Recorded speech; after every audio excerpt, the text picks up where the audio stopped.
Welcome to Esoteric Thoughts. Following on from part 1 of the story of Judah and Tamar in Genesis 38, we will look deeper at more bizarre events of the story not presented in the Bible. To add to a story that is already so bizarre may not seem possible, but let's explore two major areas not obvious in the story. Chronologically, the timeline of Genesis 38 raises a few concerns. In Genesis 37, we meet Joseph when he is 17 years old. Then in Genesis 38, we meet Judah, who separates from his brothers, marries Bathsheba, who gives birth to 3 sons, Onan, and Shelah. Marries Tamar, who God kills. Then Onan marries Tamar, who God kills. Judah's wife dies, and eventually Judah has twins with Tamar, and then had grandchildren from one of his twins, all in the short time of 22 years. In Genesis 42, Judah meets Joseph after 20 years, and 2 years later, Joseph meets his father Jacob in Genesis 45. Could the events in Genesis 38 have taken place within a period of just 20 years? If we go by the timeline of the Hebrew rabbinical text in the Seder Olam, the answer is yes. But does the timeline make any sense? Let's explore. The Seder Olam Rabbah, composed in Israel around 200 AD, is simply a chronicle detailing the dates of biblical events from creation to Alexander the Great's conquest of Persia. It adds no story beyond what is in the biblical text, instead filling in gaps and addressing questions like the age and chronology of biblical events. It is used in parallel with the biblical text. It gives the timeline of Genesis 38 as owing to Judah's sons, and Onan, as well as Judah's grandson, Perez, getting married at 7 years old. So this is the timeline in the Bible, which makes no literal sense. A key point for consideration is the age of Tamar when she got married, as according to the tradition, she would probably be younger than her husband, who was 7 years old. Also, how old was she when she pretended to be a prostitute and gave birth to Judah's twins? Scholars believe she was under 12 years old. The gap, a maximum of 22 years, is somewhat small to contain within it all the events. According to some textual scholars, the reason for these features is that the passage derives from different sources and the story being spliced together at a later date.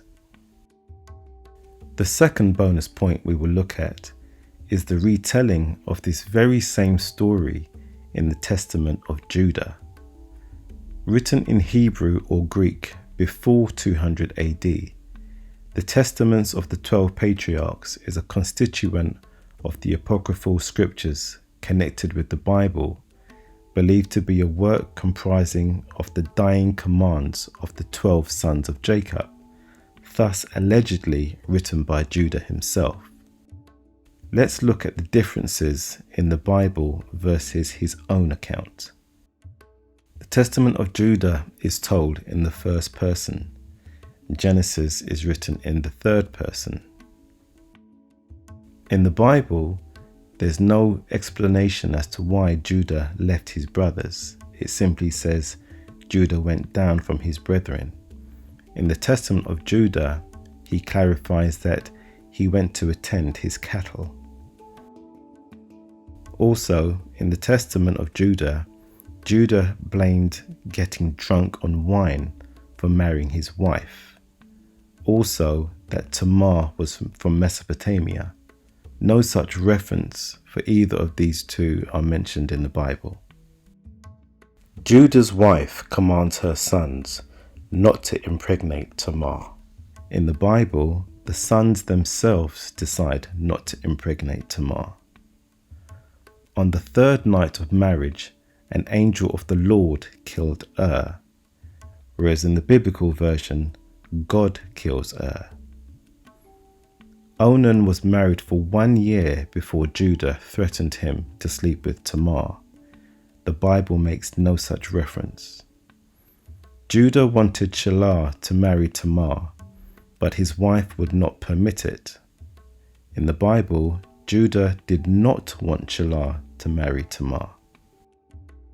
Judah's wife found Shelah, a Canaanite wife, behind Judah's back. The Bible makes no such mention of this. In Genesis, Tamar was sent to her father's house as a widow to wait until Shelah, the third son, was of age. In the Testament of Judah, there's no mention at all of Tamar being sent away. Judah's wife hated Tamar because she was not from Canaan. In the Bible, there's no mention of Judah's wife hating Tamar. Judah's wife is wicked and the cause of all the problems. The Bible makes no mention of Judah's wife and the problems that she has created. Judah's wife's wickedness culminates in the death of her first 2 sons, and finally her own death from the curse of Judah. In the Bible, it simply says that Judah's wife died. Judah offered his staff, girdle, and diadem for Tamar's sexual services. In the Bible, Judah actually offered a goat for Tamar's sexual services. Judah offers no surety as he had already given her the items. In Genesis 38, Judah gives his staff, signet, and bracelet as surety until he sends her the goat. The general theme in the Testament of Judah is that Judah considers himself to be of a kingly stature. There is no such reference to this in the Bible. Once again, Judah blames being drunk on wine for not recognizing Tamar as the prostitute. In the Bible, Judah simply did not recognize Tamar as the prostitute. There is no mention of any drinking of wine or being drunk. Tamar proved Judah was the father by showing the items he gave her and repeating the mysterious words he told her on their encounter. In the Bible, to prove he was the father, only the items he gave her for surety were produced. Tamar conceived, but no mention of having twins or the baby's names. In the Bible, it says Tamar conceived twins. And lastly, in the Testament of Judah, Judahites are descendant of the third son, Shelah, whereas in the Bible, they are descendants of one of the twins, Perez. Once again, we can see that the literalism of the biblical story makes no sense, as it was not a literal event. Nonetheless, the story is disturbing and raises so many questions about the biblical authorship. The timeline itself proves this, and the various retelling of the story in a number of places, also in the book of Jubilees, chapter 41, do not give a consistent scenario to any event that clearly is not a historical event or story. It is non-historical fiction. Thank you.